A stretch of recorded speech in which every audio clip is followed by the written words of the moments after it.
Abra sua Bíblia. Nós temos um tema para os cultos de quarta-feira até o final de dezembro, celebrando o Espírito Santo. Eu já disse aos irmãos em um desses dias que celebrar é festejar, é se alegrar nele, é envolver-se com ele. Eu quero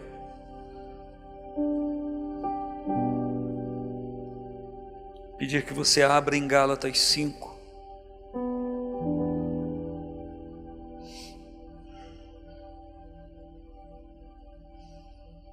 A partir do versículo 22.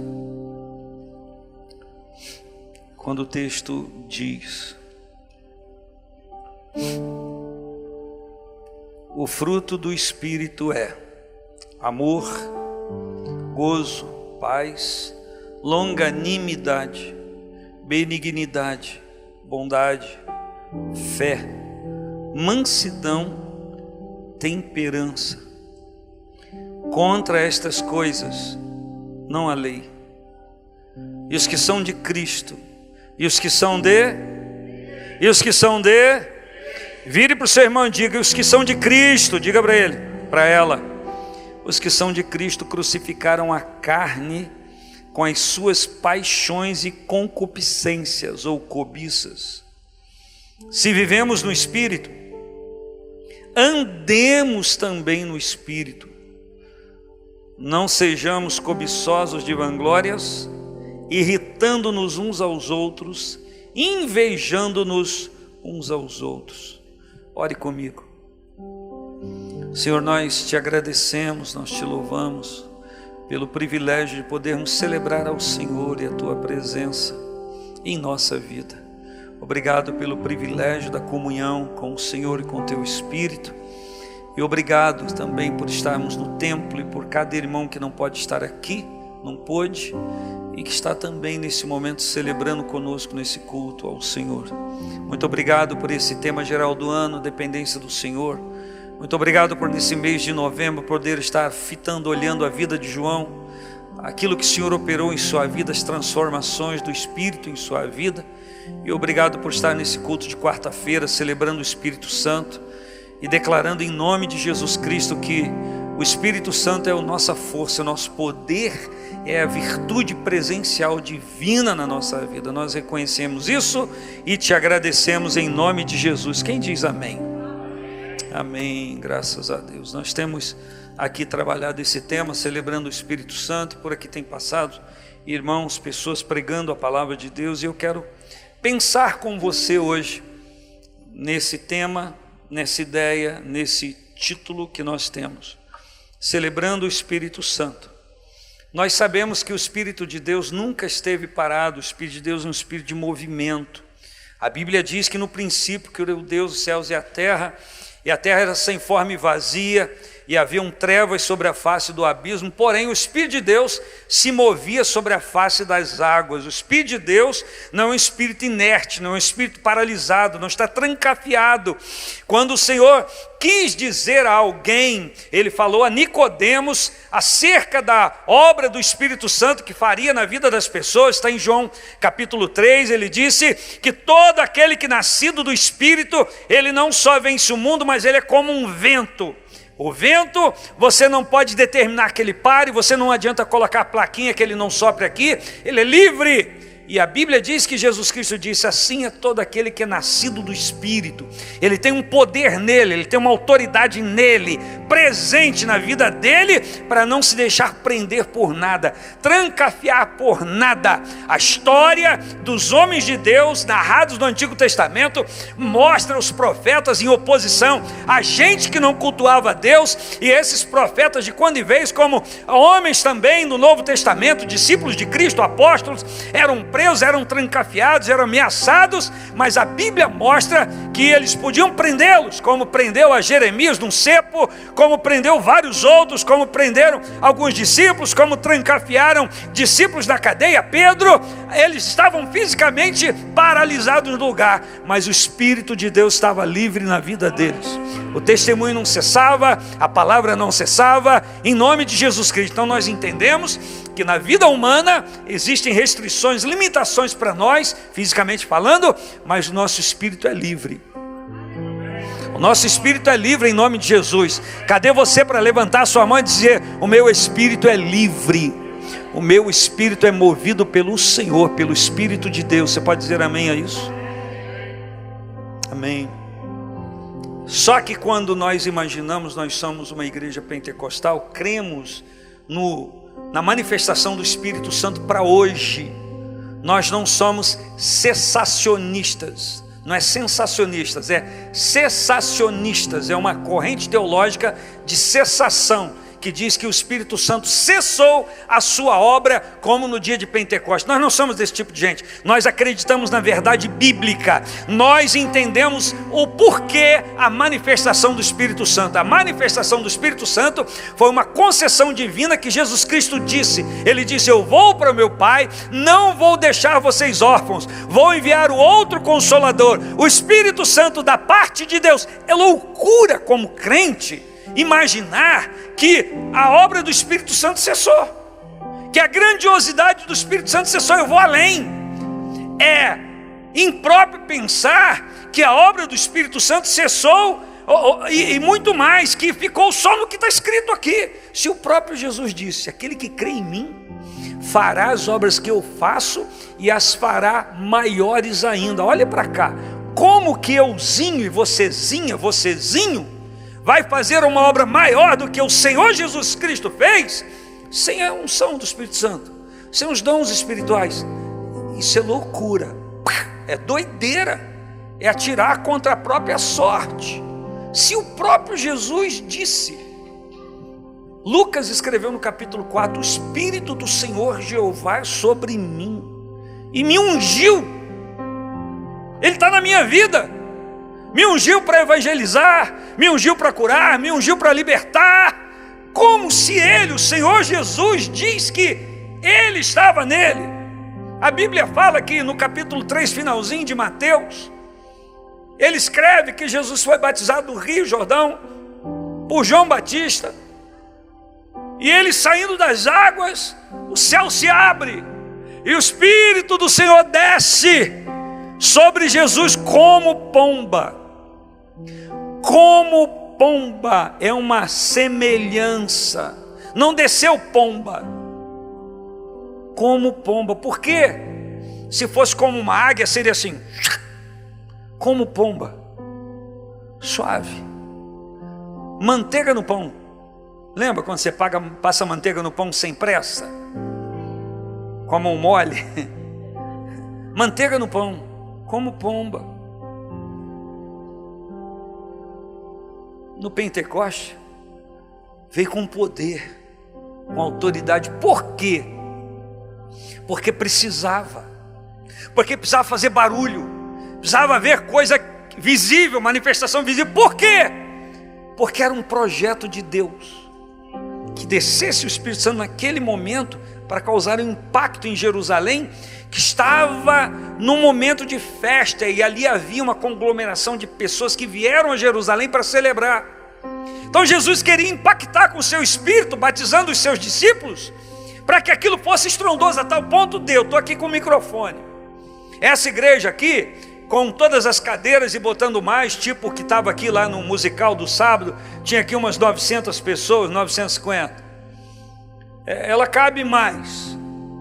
Eu estou falando que nesse dia de Pentecostes, quase 3.000 pessoas, faz assim, 3, aponta para o teu irmão, mostra para ele, quase 3.000, se converteram naquele dia, sem microfone, não tinha caixa de som, não tinha ninguém tocando teclado.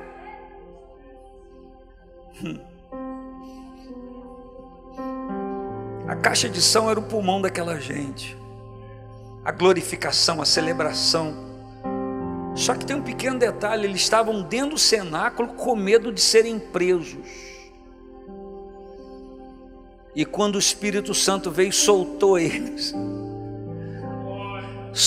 Pensa nisso, gente. Soltou a voz deles. Então, a manifestação do Espírito Santo está escrita em 1 Coríntios 12, quando fala dos dons espirituais, que é dada a cada um para o que for útil, a manifestação, ou as manifestações. Por quê? Porque o Espírito Santo não se manifesta só assim, tem que se manifestar assim, nananina, não, ele se manifesta de acordo com o propósito para o qual o Senhor quer atingir. Existe um exemplo no Antigo Testamento que todo mundo conhece: Elias na caverna. Ele está lá, está esperando alguma coisa acontecer, ele quer alguma coisa da parte de Deus, e a Bíblia diz que de repente vem um terremoto, e nada, só foi o terremoto. Veio trovão, relampejo, vem um vento tempestuoso que quebrava as penhas, movia as rochas. Pensa num vento que muda a rocha de lugar. E sucessivamente está escrito, Deus não estava naquilo ali, naquela manifestação. De repente, uma brisa suave. Eita glória! E na brisa, uma voz. Deus não diz, Elias, o que faz aqui? Ele falaria assim se fosse no terremoto, né? Tem no relâmpago, no vento. Mas na brisa, Elias, o que faz aqui? O que está fazendo aqui? Uma brisa suave. Deus fala e se utiliza do seu Espírito para ministrar a nós da forma como Ele quer fazer e da forma como a gente pode entender, sim ou não? Eu sou pentecostal, sou do barulho. Não, eu sou pentecostal e sou da manifestação do Espírito Santo de como Ele quiser. Se dá uns barulhão, tamo junto. Se é brisa suave, se é descendo como pomba, tamo junto. O que importa é ser do Espírito Santo, qualquer manifestação. Sabe por quê? Porque senão é fogo estranho. E Nadab e Abiú, não foi os caras? Fogo estranho. Se é barulho, tem que ser de Deus. Se é brisa suave, tem que ser de Deus. Barulho na hora da brisa, brisa na hora do barulho não serve. Só serve aquilo que Deus manda, porque chega na hora certa, do jeito certo. Quem diz amém? Amém. Então, por isso que eu li isso com vocês, do fruto do Espírito. A gente crê nos dons espirituais e não abre mão. Não abre mão. Queremos dons espirituais. A igreja precisa, sim ou não? Olha só que doideira. Num tempo em que Satanás engendra um monte de manifestações diferenciadas para destruir, para roubar, matar e destruir. Como que a gente não precisa do poder de Deus? Como que a gente não precisa do Espírito Santo? Como que a igreja de hoje não precisa da manifestação dos dons espirituais? Jesus Cristo disse, sobre a rocha edifica a minha igreja, e as portas do inferno não prevalecerão contra ela. Se as portas do inferno inventam ardis novos cada dia, como que a gente vai enfrentar e vencer se a gente não tiver essa autoridade espiritual, irmãos? E aí vai a pergunta, por que o desinteresse de muitas pessoas em se consagrar para buscar o batismo no Espírito Santo? Não seria esta uma ação ardilosa do inimigo na mente de algumas pessoas que ouvem os seus gurus evangélicos na internet dizer que não precisa, que não existe? Será que não é? Será que não é? Eu digo sem problema algum. Se alguém quiser ficar com o nariz torcido comigo, que fique. Eu só não quero que Deus fique de nariz torcido comigo. Isso é um ardil de Satanás. Dizer que eu não preciso dos dons espirituais hoje, isso é boca de Satanás, isso é heresia. Digo sem problema algum, na Bíblia, olhando a palavra de Deus. Agora a gente só não pode determinar como o Espírito vai agir, que não é competência sua nem minha, não é competência de ninguém, é competência minha e sua, nos submetermos a Ele e a sua manifestação. Você pode dizer amém? A Bíblia diz em 1 Coríntios que não é sobre isso que eu quero falar, que a manifestação do Espírito é dada a cada um por o que for útil, eu estou repetindo. Então, se não há utilidade, para que a manifestação? Se ela não está sendo útil para nada, então a gente tem que julgar as manifestações dessa forma, com a palavra de Deus na mão. Não é pelo que eu estou sentindo. O irmão está ali pulando, não estou sentindo nada, então não é Deus. Não. Eu não tenho que julgar a manifestação do Espírito Santo pelo que eu estou sentindo ou deixando de sentir. Eu tenho que julgar a manifestação do Espírito Santo com a Bíblia na mão, com a minha experiência com Ele, e saber que eu posso ter um nível de experiência e o pastor Enéas outro. Não estou dizendo que a dele é maior que a minha, nem a minha é maior que a dele, mas é dentro da necessidade, dentro daquilo que o Espírito Santo quer fazer. Quem está entendendo, diga amém. Então, não obstante o fato de ser pentecostal e acreditar e declarar que precisamos desse poder, eu também entendo, e eu sei que você também compreende, nós hoje vamos revisar um assunto, que já que o Espírito Santo está presente na vida da igreja e presente na minha vida também, essa presença tem que de alguma forma se tornar clara para mim e para quem estiver perto de mim, convivendo comigo. Aí vai eu brincando que não há na igreja um aparelho chamado Espírito Santômetro para você passar na portaria e medir. E está 90% cheio hoje, hein? Aí vem um lá cambaleando. Ih, irmão, você está só com 15, hein? Seu pneu espiritual está vazio, dá uma calibrada, não tem esse aparelho. Então, de alguma forma, esta unção, esta presença tem que aparecer na minha vida. Então aparece sim nos dons espirituais, línguas, interpretação de línguas, poder para curar, para operação de maravilhas e tantas outras coisas, visões espirituais, sonhos, tantas coisas que podem ser manifestações do Espírito Santo. Mas como vou atestar que o Espírito Santo está presente na minha vida? Como vou compreender sem dúvida que Ele está presente na minha vida? Através do efeito que Ele proporciona em mim. Nessa carta aos Gálatas, Paulo faz um contraposto. Eu já não li, porque também nem tinha tempo de ler as obras da carne. Ele começa dizendo, agora eu digo, ele diz, andar em espírito e você não vai cumprir a cobiça, a concupiscência da carne. Ele diz, a carne cobiça contra o espírito aí tem letra maiúscula, é o Espírito Santo, é o Espírito de Deus. E o espírito contra a carne, esses se opõem um ao outro. Está dizendo que tem briga, peleja, guerra entre a cobiça da carne e a ação do espírito, para que não façais o que quereis, ou seja, é uma luta para domínio. Ou eu sou conduzido, ministrado pelo Espírito de Deus, ou a carne me domina. Não existe uma terceira opção. Ah não, eu estou em cima do muro. Alguém escrevendo já disse que o muro já é do diabo, porque o muro é de dúvida, fala de dúvida, não sei de que lado que eu fico. Deus não opera na dúvida, Deus opera na certeza. A fé é o firme fundamento, certeza das coisas que se esperam e a prova das que se não veem, e por ela os antigos alcançaram testemunho. E ele segue dizendo, se sois guiados pelo Espírito, é o versículo 18, se sois guiados, como é que é ser guiado pelo Espírito? Isso aqui é você, ó.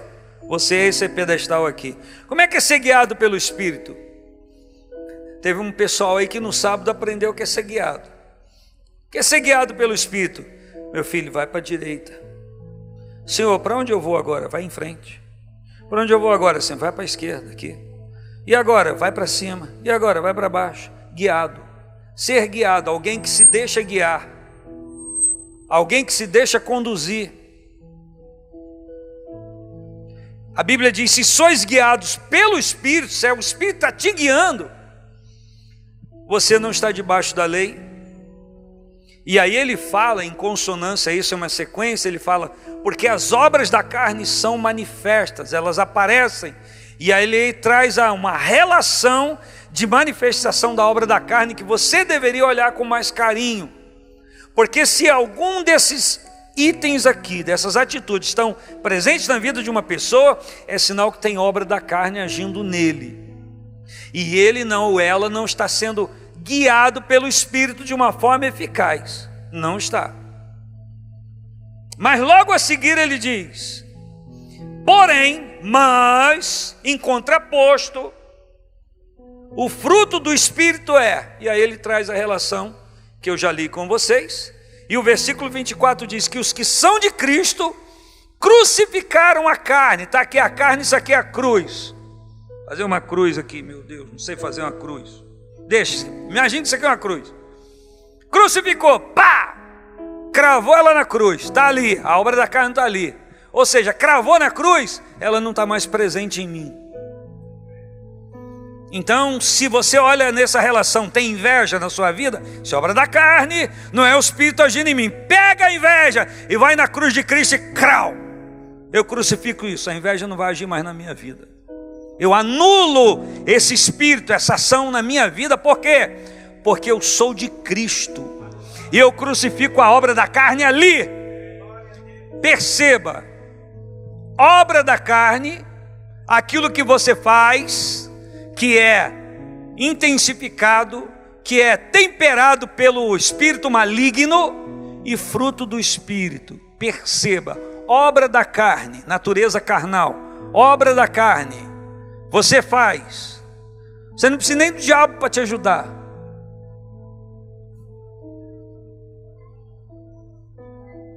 Obra do Espírito, fruto do Espírito, resultado da presença do Espírito na minha vida. Fulano, olha, aquele irmão é maravilhoso, já viu como é que ele é calminho? Meu irmão é do temperamento, tem nada a ver com o Espírito Santo. Se ele não serve ao Senhor, você viu aquela minha parente, é serva de Deus, serve ao Senhor, não, mas é tão calminha, é temperamento. Se ela fosse colérica,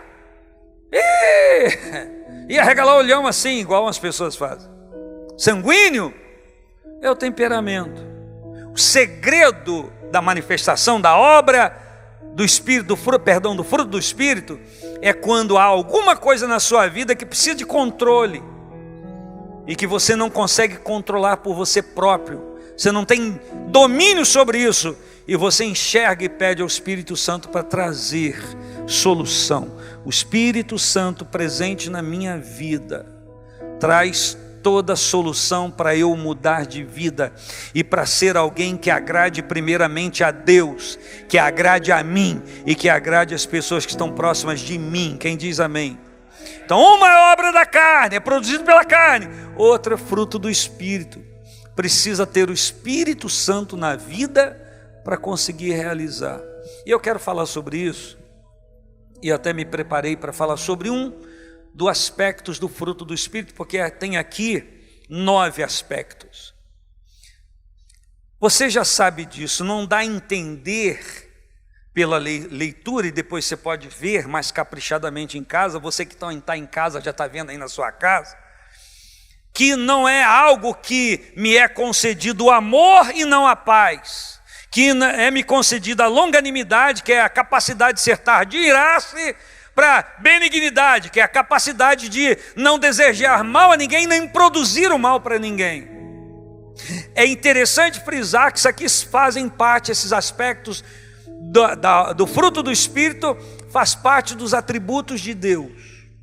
São concessões divinas pelo Espírito à minha vida. Não consigo tê-los por mim mesmo, só pelo Espírito Santo na minha vida. Quem entendeu? E é importante entender que é completo. Alguém já disse, isso é tão antigo quanto eu, já se fala isso há dezenas de anos, que isso é como uma laranja, um pocã com 9 gomos. Você pega aquele pocã com aquela casca solta, é bom demais, né? Enfia o dedão assim, já sai tudo. 2 vezadas você tira a casca toda. Você vê aquele goma laranjado. Mas você percebe uma coisa, que nem todos os gomos são do mesmo tamanho. Uns são mais fofinhos, pastor Antônio está aí, tá não. E outros são mais magrinhos. O que isso quer dizer nessa analogia, nessa comparação? Que existe algum aspecto do fruto na minha vida que está bem definido, bem presente. Mas que existe outro que está ali, mas que precisa crescer mais um pouco. Então eu olho essa relação de 9 aspectos do fruto e vejo, Senhor, a fé que é fidelidade, Senhor, eu estou meio fraco nisso, Senhor, esse goma aí está meio ruinzinho, Jesus, dá uma tonificada nisso aí, Senhor, mansidão, Senhor, eu preciso melhorar nisso, Senhor, e eu vou orar, porque eu reconheço temperança, eu me destempero por qualquer coisa. Então eu oro ao Espírito Santo, ó, o negócio é o seguinte, o Senhor está na minha vida, o fruto do Senhor está manifestado em mim, só que esse negócio de temperança, Jesus, está aí, ó, o Espírito Santo está aí, mas eu preciso que o Senhor aumente um pouquinho, dá uma injeção de gás nessa temperança minha, porque eu preciso melhorar nisso. Quem está entendendo? Então eu ia falar hoje sobre o amor, mas não vou falar sobre o amor. Eu quero falar sobre algo diferente, porque a palavra é fruto. Fruto é resultado. Mas fruto é resultado de quê? Do plantio. Então abra sua Bíblia, vamos lá para Mateus 13, já sabe o que eu vou falar. Eu tenho que singularizar também por causa do tempo, porque o pastor Enéas ficou olhando ali a hora. Mateus 13 é a parábola do semeador.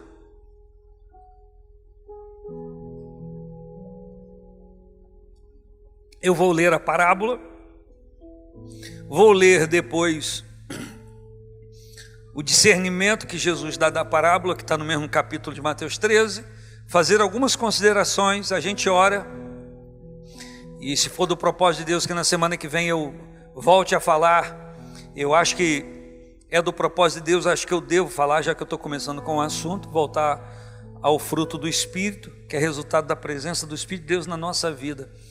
E a reflexão sobre o fruto do Espírito é para nos levar a compreender que o Espírito Santo está em nós, que está manifestando a sua presença na nossa personalidade, porque eu e você fomos formados e como saímos do ventre da nossa mãe, já saímos com temperamento, já percebe o temperamento da criança quando nasce. Tem umas crianças que nascem, só chora um pouquinho quando acaba de abrir os braços, tem outra, já identifica logo. No sono você já identifica o temperamento da criança, na hora de mamar já identifica o temperamento. O temperamento é inato, já nasce com a gente. Se você está ouvindo aí as mensagens de todo dia de manhã, até me ocupei nesses dias em falar um pouquinho sobre isso. O caráter é formado. O caráter, nossa maneira de procedimento, de pegar o caráter junto com o nosso temperamento, isso junto se chama personalidade. Qual é a minha personalidade? É o somatório do meu temperamento que já veio comigo, tipo assim, pegaram lá do meu pai e da minha mãe, botaram no liquidificador e me deram para eu tomar. Já nasceu comigo. Só que do meu pai foi do pai dele e da mãe dele. E da minha mãe foi do pai dela e da mãe dela. Então, o meu temperamento, meu Deus, é uma mistureba. De vô, tataravô. Mas o meu caráter é formado, geralmente na primeira infância, a partir da primeira infância. Por isso que a gente assevera a necessidade de uma criança ser criada na igreja. Das pessoas da igreja ter paciência com as crianças da igreja. E eu repito, não tem problema. É claro, criança quando começa a gritar, a chorar, tem o pai e a mãe tem que interagir ali, tirar de cena. Mas criança andando na igreja sem fazer barulho, mas eu gosto, hein? Que maravilha, que maravilha. Lá na roça, quando eu era criança pequena lá em Boa Esperança, e eu era Eu nasci com um temperamento meio agitado. Temperamento não muda, temperamento o Espírito Santo controla, administra.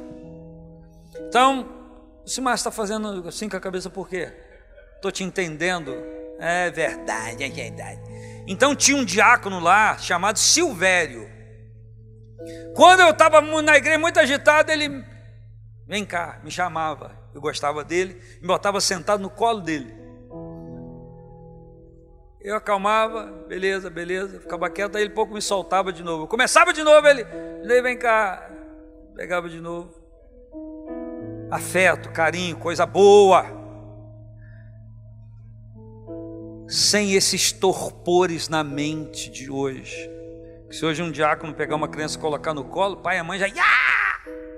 Por tantos escândalos que tem por aí. Só quero dizer que na igreja, o esquisito é isso. O normal é o Espírito de Deus agir no nosso relacionamento. Aqui não, com esse negócio de igual o gato que tem medo da água fria porque já foi escaldado na água quente, tem medo de tudo, acha que todo mundo vai fazer besteira, porque se notifica só desgraça. Ah, não sei, ninguém matou na escola, aí todo mundo tem medo de ir para a escola, mas quantos outros colégios não houveram nada? Aí a manifestação de uma coisa faz todo mundo ficar doido. É isso que a internet está fazendo, e é isso que a notícia em tempo real está fazendo. Condenando Israel, não estou torcendo partido, porque foram lá no hospital fazer uma ação no porão do hospital, onde os caras do Hamas tramavam tudo e saíam pelo túnel e estava cheio de arma. Aí olha que todo mundo horrorizado com Israel entrando no hospital. Entraram no porão para desmanchar e pegar as armas que estavam lá. Aí fica noticiando, todo mundo fica doido. Por quê? Porque a imprensa, a internet manipula a mente das pessoas, não a minha. A Bíblia tem que conduzir minha mente, não a internet. Quem diz amém? Quem concorda com o que eu estou falando? Todo mundo concorda? Agora eu te pego. Quanto tempo você passa lendo a Bíblia e quanto dia você passa vendo a internet? Aí está quem controla a sua mente. Quem está ganhando? Eu não tenho tempo para ler a Bíblia. Vá mentir. Fica na internet e vai. Uma notícia puxa outra. E puxa outra. Olha só, isso não é coisa só de criança, adolescente, não. É de idoso. Tem idoso maluco, doido, que nem parar para comer para. Que da hora que acorda, aliás, nem dorme, vira noite. É uma loucura. Gente crente. E diz que não tem tempo para ler a Bíblia. Não tem mesmo não. Porque quem domina a mente deles são as notícias da terra. Parou de pensar no céu, nas coisas que são eternas. E aí entra em confusão. Quem está entendendo? Eu peguei outro caminho, eu tenho que ir direto aqui em Mateus 13. Abriu Mateus 13? Quem abriu Mateus 13, diga amém. Tendo, pois, Jesus saído de casa naquele dia, estava sentado junto ao mar. Ajuntou-se muita gente ao pé dele, junto dele, de sorte que entrando num barco, se assentou e toda a multidão estava em pé na praia. Falou-lhes de muitas coisas por parábolas, dizendo: eis que o semeador saiu a semear. Quando semeava, uma parte da semente caiu ao pé do caminho, e vieram as aves e comeram a semente.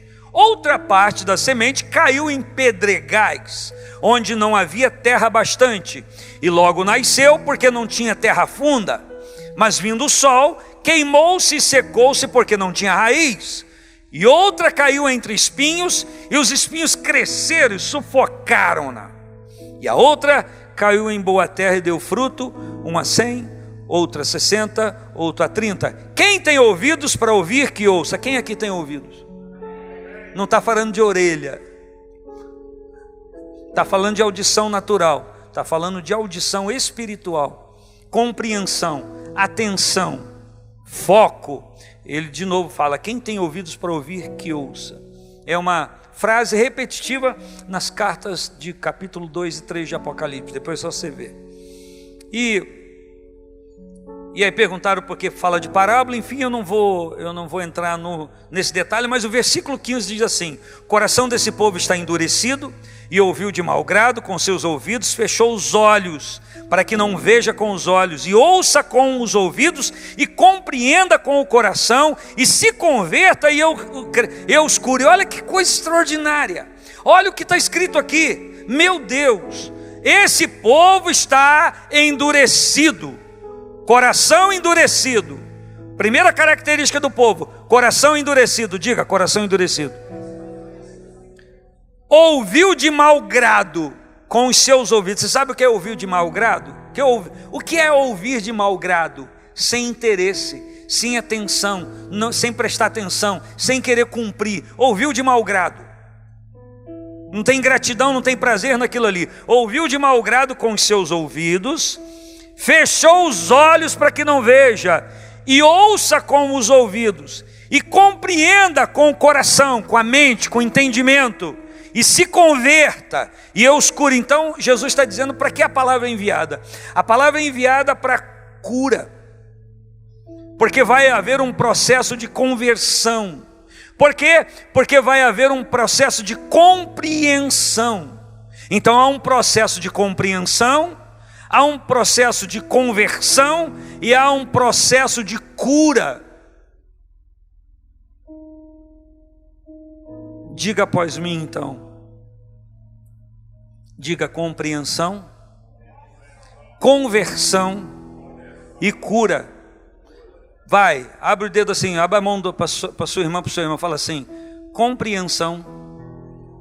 Fala: compreensão, conversão, cura. Compreensão, conversão, cura. Mas por que eles não conseguiram a cura? Porque não se converteram.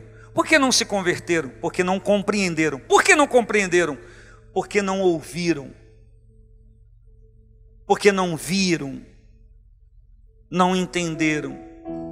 É exatamente isso. Mal ouve, mal vê, mal entende. Então não produz aquilo para o qual a palavra foi enviada. Por quê? Porque a mente está ocupada com outras coisas. Espia de Chiquinha, isso. A de Chaves, diga para sua irmã, para o seu irmão, diga: está ocupada com outra coisa a mente. Diga: você não está dizendo para o seu irmão que a mente dele está não. Diga: tem gente com a mente ocupada com outras coisas. Fala para o seu irmão, fala: tem gente ocupada com a mente. Não você, Bruno, você não. Qual é o propósito de Deus? Cura. Ela vem através de quê? Do arrependimento. Que palavra gloriosa. E ela acontece quando? Quando há compreensão. Quando é que há compreensão? Quando os meus sentidos estão disponíveis ao Espírito. A gente deveria fazer uma oração agora, pondo a mão nos ouvidos e nos olhos, e declarando: meus sentidos estão disponíveis ao Senhor. Você quer orar? 1 minuto para você orar. Põe a mão no ouvido, põe a mão nos olhos, põe a mão no coração, põe a mão na cabeça e diga: meus sentidos estão disponíveis ao Espírito Santo. Aleluias. Que tal orar pelos filhos? Que tal impor as mãos e declarar? Eu declaro, eu profetizo que os sentimentos dos meus filhos estão todos eles submetidos ao Espírito Santo. Os sentidos estão todos à disposição do Espírito Santo. Fantástico isso, irmãos. Fantástico isso. Satanás descobriu há muito tempo que se ele colocar coisas diante dos nossos olhos, diante da nossa audição, ele nos controla a mente. Isso que eu estou falando é muito sério. Ele descobriu que se controlar a sua maneira de ver, sua maneira de ouvir, vai controlar a sua maneira de entender. E ele te controla se você se arrepende ou não, e você já sabe o que vai acontecer. Porque ele não quer que você tenha cura.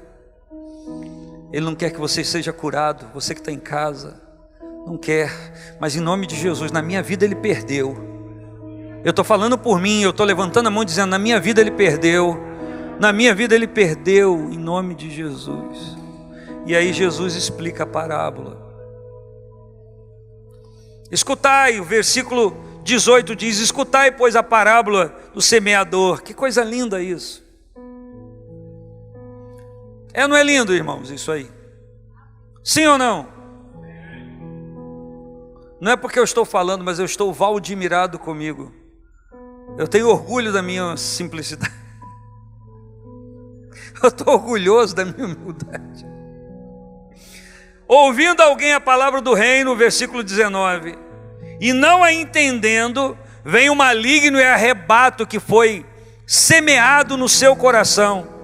Porque o que foi semeado, este é o que foi semeado ao pé do caminho. Porque ao pé do caminho, o terreno está encrostado, cheio de crosta, endurecido, empedernido, duro. Porque ao pé do caminho, todo mundo passa no caminho. Aquela semente caiu onde todo mundo passa. É a vida da pessoa que tudo passa na vida daquela pessoa. A semente do evangelho vem poderosa, gloriosa, não faz o efeito na vida daquela pessoa. Por quê? Está endurecido o coração. Por quê? Muita coisa já passou ali. Não crê em mais nada. Não entra, a palavra não entra. A palavra não entra. Então isso é para eu me ver. A palavra de Deus tem entrado na minha vida, senão o meu coração está empedernido, está endurecido, o solo, o espelho do solo está duro, nada que colocar ali vai entrar, porque eu estou oferecendo resistência. As lutas da vida, o terror das lutas da vida vai endurecendo o coração das pessoas. As pessoas começam a não crer em mais nada, há uma desconfiança das igrejas, há uma desconfiança do evangelho. Por quê? Por causa dos escândalos. Os escândalos vêm e vão endurecendo os corações. A palavra continua caindo, continua sendo lançada, mas a pessoa diz: o pastor lá fez aquilo, fulano fez aquilo, aquela igreja fez aquilo. Então a pessoa para de crer que algo novo possa vir de Deus. Por quê? Não estão olhando para Deus, estão olhando para os homens. As pessoas se decepcionam com as outras pessoas. Com Deus nunca ninguém se decepciona. O problema é que as pessoas canalizam suas decepções para Deus, porque se decepcionaram com pessoas. São ovelhas que se deixam guiar por guias cegos. Jesus disse: um cego guiar outro cego, ambos cairão.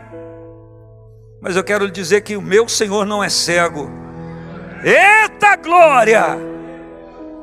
Ele nos guia a pastagens verdejantes e águas tranquilas, refrigera a nossa alma, nos guia pelas veredas da justiça por amor do seu nome. É isso que o meu Jesus faz e o nosso Jesus faz. Quem diz amém?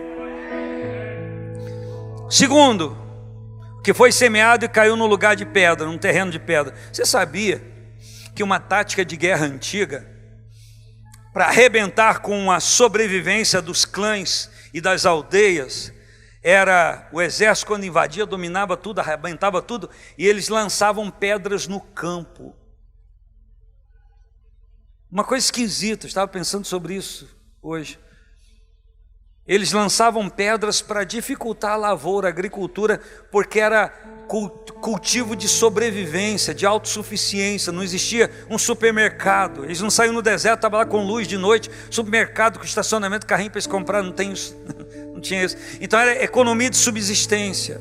Quando a própria aldeia planta e colhe aquilo que eles vão comer, eles vão sobreviver. Então eles aterravam os campos, jogavam pedra para impossibilitar a agricultura, dificultar. Olha que covardia.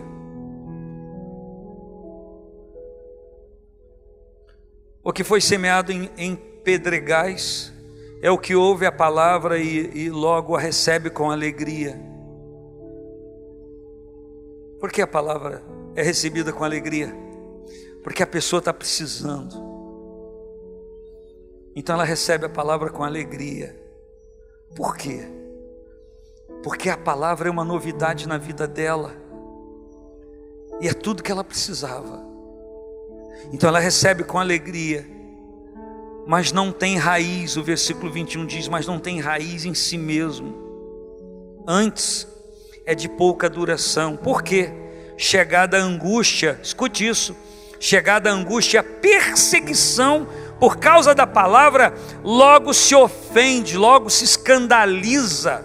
Está dizendo aqui, ó, que as pedras são ocupadas, personificadas por angústia e perseguição. O coração recebe com alegria porque precisava, mas é de pouca duração, porque vem a angústia, vem a perseguição, e a pessoa não sabe se defender. Dá lugar à angústia, dá lugar à perseguição. Hoje estava conversando com o irmão no Zap, e ele estava falando de afronta. E de vez em quando eu repito isso aqui. Se nós não aprendermos a lidar com a afronta, nós vamos nos dar mal, porque a afronta é coisa para ser desprezada. Diga para o seu irmão, para a sua irmã, diga, é para desprezar a afronta. Tem até um cântico do Diante do Trono: despreza e zomba do inimigo enquanto ele foge. Essa palavra foi liberada por Deus, pelo profeta de Deus, quando, esqueço o nome do cara que queria invadir lá, e ele, o rei, clamou ao Senhor, se humilhou diante de Deus, e o profeta disse o que Deus mandou dizer: despreza e zomba dele, não vai entrar aqui, não vai lançar uma flecha contra aqui, vou meter um anzol no nariz dele, da onde ele veio ele volta.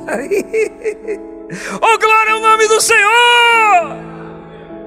Resistir! E a mensagem é doida, a mensagem diz assim: despreza e zomba. Tipo assim, desculpe, despreza e zomba, debocha dele, porque grande é o Senhor no meio de ti, e o inimigo é nada. Quem pode dar glória a Deus? O trabalho do inimigo é descalçar a nossa fé, criar dúvida, para que a gente duvide do poder de Deus e do amor de Deus. É isso. Levanta sua mão comigo e diz: angústia, perseguição, afronta, repreendo em nome de Jesus. Angústia, perseguição, afronta, repreendo em nome de Jesus. Pronto. O que foi semeado entre espinhos, versículo 22, é o que ouve a palavra. Lembra?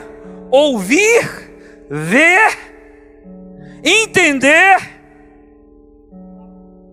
arrepender, cura. Ouvir, ver, compreender, arrepender, cura. Esse processo não pode ser interrompido, senão não dá certo. O que caiu entre espinhos é o que foi semeado, e a pessoa ouviu a palavra, mas os cuidados desse mundo, a sedução das riquezas. Perceba que não está escrito sedução da riqueza, não está no singular, está no plural. Sedução das riquezas fala de um conjunto de coisas que o ser humano considera riqueza. Se eu tiver isso, eu sou uma pessoa satisfeita. Se eu sentir isso, eu sou uma pessoa satisfeita. Falando de valores, riqueza. Você deve estar pensando: poxa, essa palavra no domingo à noite, hein? Alguém aqui pensou isso? Não, né? Ninguém pensou, só eu. O que foi semeado entre espinhos é o que ouve a palavra, mas os cuidados desse mundo, a preocupação com as coisas da vida, a sedução das riquezas, seduzir. O que é seduzir? O que é sedução? Seduzir é a ação de tirar você de um propósito e levar para o outro sem que você premeditasse, sem que você desejasse inicialmente. A sedução é um cortejo, que eu poderia dizer, me permita, fúnebre, que ela quer tirar você de um propósito e levar para o outro sem que você tivesse desejo daquilo. Aí começa a sedução, o enredo da sedução. Eu não tenho tempo para entrar nisso, então vamos lá. A sedução das riquezas sufocam a palavra, e a palavra fica infrutífera. O cara recebe a palavra de Deus, ama a palavra de Deus, tem prazer na palavra de Deus, Mas aí Deus começa a abençoar ele, ou ele entende que Deus está começando a abençoar. Aí ele compra uma casa na praia. Nem na igreja vai mais. Os filhos se desviam, porque não vão mais na igreja. Vão na igreja hoje, não, na praia.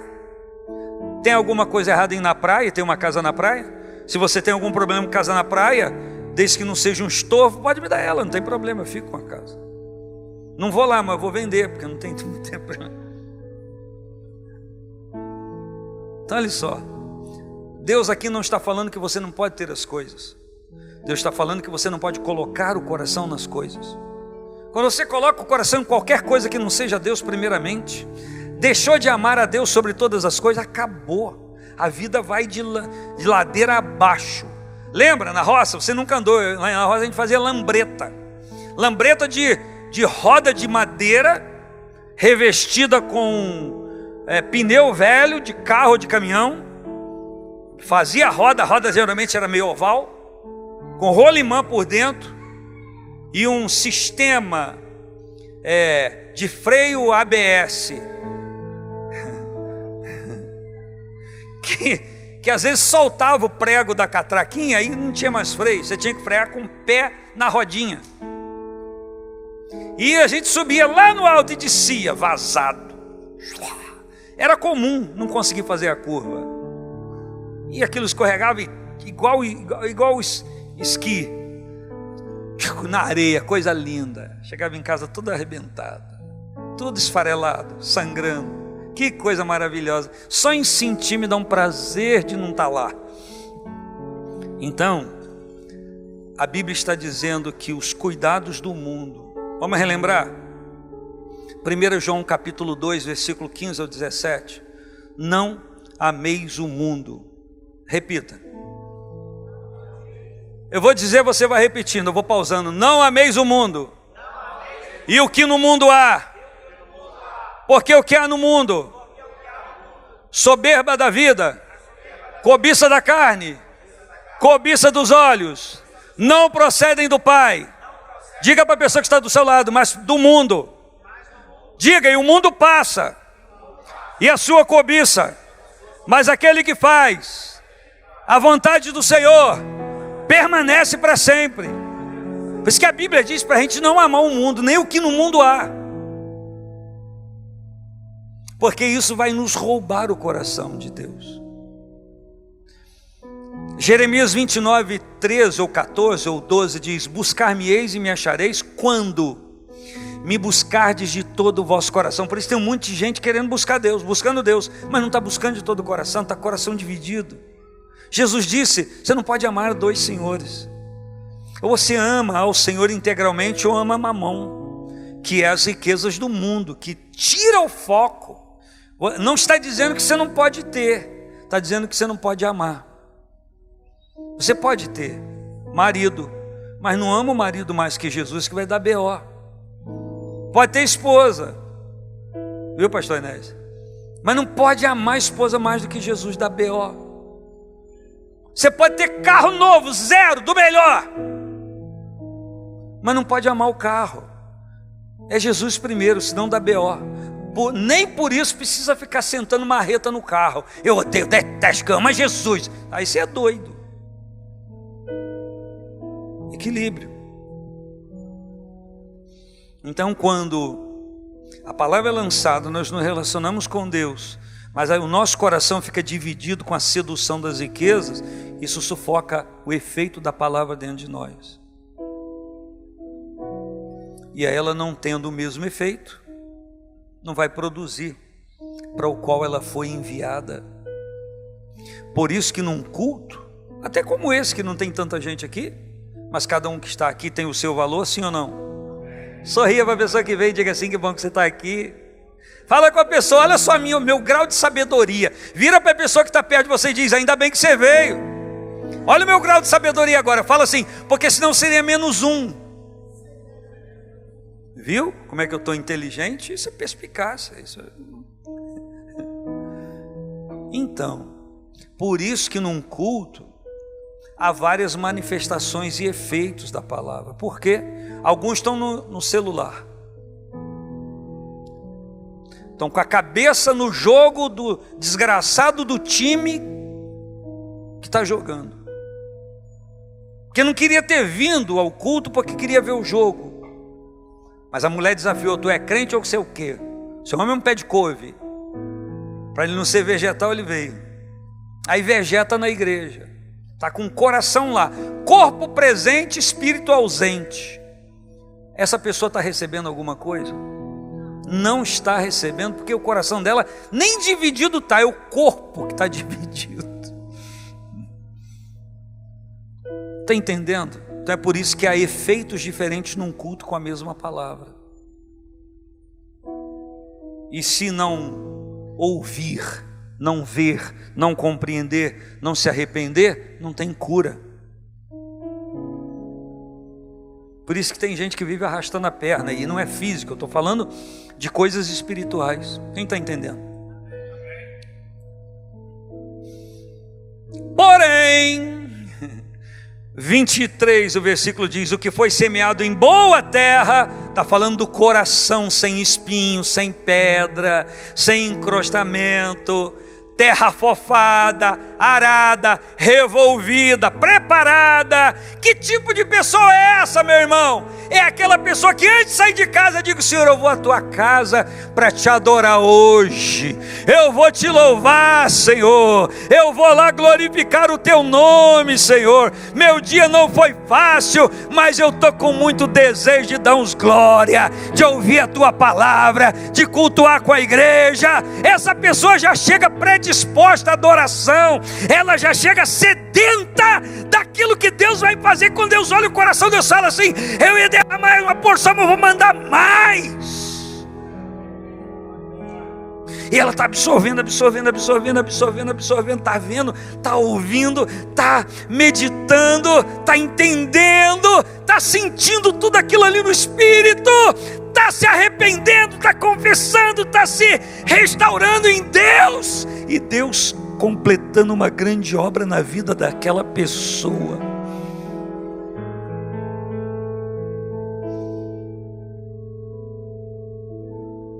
Como é que você chegou aqui hoje? Que tipo é o terreno do seu coração? Aí a gente quer frutificar no Espírito. Minha irmã Sandra, frutificar como se o coração não recebeu bem a palavra? Vai frutificar o quê? Se a plantação nem germinou, se o sol queimou a raiz, se o espinho cresceu junto, a sedução cresceu junto e sufocou, vai produzir o quê? Então o problema aqui não é a semente da palavra que é lançada. O problema aqui é o coração que acolhe a semente. Sempre foi, o problema nunca foi Deus. O problema sempre foi o homem, a mulher, para não te ofender. Essa lerdeza, essa apatia, essa frieza, esse pouco caso, esse demérito das coisas de Deus.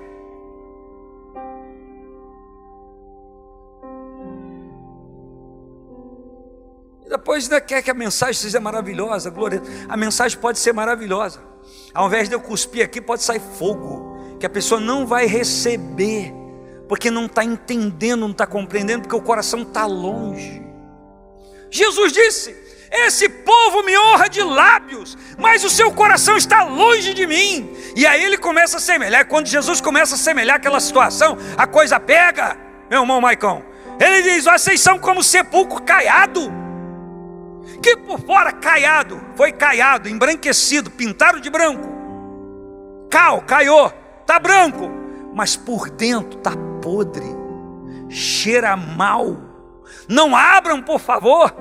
Deixa isso fechado, que eu já sei o que tem dentro. Porque mal vê, mal ouve e não compreende com o coração para ser curado pelo Senhor. Isso é sério. O que eu estou falando é sério. Então, como que eu vou estar num culto que tem um lema, um tema, celebrando o Espírito Santo, se eu não abro o meu coração para Ele entrar e fazer o que precisa ser feito? Que espécie de celebração é essa? Que eu não ouço o que Ele está falando, não vejo o que Ele está fazendo, não compreendo com o coração, não me converto e não sou curado. E aí, só resta isso. Viu que o pastor chamou o outrozinho lá, que até ficou no púlpito para cantar junto, e eles lá tentaram se entrosar, não funcionou tão bem, não ficou mais ou menos, mas podia ter ficado melhor. Também nem ensaia essa turma. Viu aquele rapaz que está tocando lá? Tá igual o pastor Ednei, muito sem cabelo. Aí começa a ver detalhe, começa a olhar. Viu o pastor Enéas lá, com aquele cabelo? Olha lá, parece que passou uma maçaroca ali para ficar durinho. Até o pastor foi ver se era mesmo verdade. Começa a ver detalhe. Viu a roupa da irmã? Viu a sandália dela? Nós começamos a prestar atenção naquilo que a gente não deveria dar atenção, porque o nosso coração já foi roubado. Valores, riquezas mundanas se assenhoraram da nossa atenção. E aí Deus continua fazendo a mesma obra. Tem gente recebendo, mas tem gente não recebendo, porque tem pedra, tem espinho, está duro o terreno do coração. Essa palavra está sendo enviada para o trator de Deus passar puxando o arado hoje no nosso coração e arar a terra, revolver a terra, para no próximo culto estar revolvida, adubada, porque a semente cai todo culto. Toda vez que se abre a Bíblia, é Deus jogando a semente. Eita, glória a Deus. Fique de pé comigo. Mesa preparada, cabeça ungida, cálice transbordando. Sabia que é para vocês? Isso é que é vida. Esse cântico do tempo que o Maicão era pequenininho nas fraldas. Mesa preparada, Salmo 23, cabeça ungida, cálice transbordando. Isso é que é vida. Vem o Espírito, vem o Espírito e vai removendo de nós os resíduos das pedras, os espinhos, aquilo que endureceu os nossos sentidos. Oh, Espírito de Deus, nós celebramos ao Senhor e a sua glória. Obrigado. Obrigado por tua palavra linda, maravilhosa, gloriosa. Vem, ó Espírito, reacende em mim, Senhor, reacende em mim, Senhor, esta chama que parece se apagar. Reacende em mim, Senhor, reacende em mim, Senhor, e derrama alguma coisa sobre o altar, porque eu não sei mais a letra. Vem, ó Espírito Santo, completa a obra que o Senhor começou na minha vida.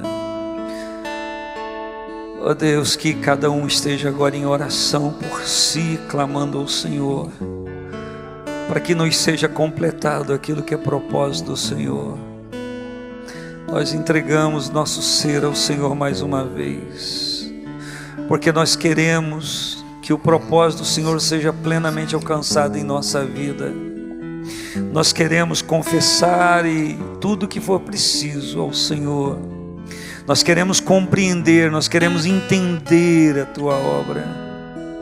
Nós queremos que os nossos olhos sejam desbloqueados, nossos ouvidos destampados, para nós ouvirmos e vermos o que vem do Senhor. porque nós queremos ser bom terreno para receber a Tua palavra e que se produza aquilo que o Senhor quer produzir e que frutifique para glorificar o Teu nome, que frutifique amor, que frutifique alegria, que frutifique paz, que frutifique fidelidade, que frutifique benignidade, que frutifique bondade, que frutifique mansidão, que frutifique temperança. Oh Senhor, que se a nossa vida seja um canteiro fértil e produtivo para produzir aquilo que o Senhor plantou na nossa vida. Obrigado pela boa semente, Senhor, e por tudo que o Senhor tem trazido à nossa vida. Nós queremos celebrar ao Espírito Santo, produzindo, Senhor, aquilo que é da natureza do Senhor, não da nossa natureza humana, mas aquilo que a presença do Senhor gera em nós, Senhor. E nós queremos declarar que nós precisamos dessa ação gloriosa do Teu Espírito em nossa vida. Pai, enquanto os intercessores, enquanto os meus irmãos estão andando pela igreja em oração, que haja um mover de Deus, que haja um mover do Senhor em cada vida, a começar de mim, a começar do meu ser, meu Pai. Vem, Senhor, completar tudo. Vem, Senhor, aprimorar a minha vida. Vem aprimorar a vida da igreja. Que os nossos olhos se afastem daquilo que a gente não deva ficar preso. Que os nossos ouvidos sirvam para ouvir o que o Espírito está falando à igreja. Que nós compreendamos todo o propósito do Senhor. Que a glória do Senhor se manifeste. Que o poder de Deus aconteça na intensidade, na abrangência que o Senhor quer fazer. Nós reconhecemos que sem o Teu Espírito nós não conseguimos produzir nada que agrade ao Teu coração, mas com Teu Espírito ministrando a nossa vida, nós frutificaremos o fruto do Espírito, que glorifica o Teu nome, que honra o Teu nome, que celebra o Teu reino e que nos faz tão bem, que alegra a nossa vida, que ministra sentido a nós. Oh, aleluia, que a glória do Senhor, que o poder de Deus se manifeste, Senhor, poderosamente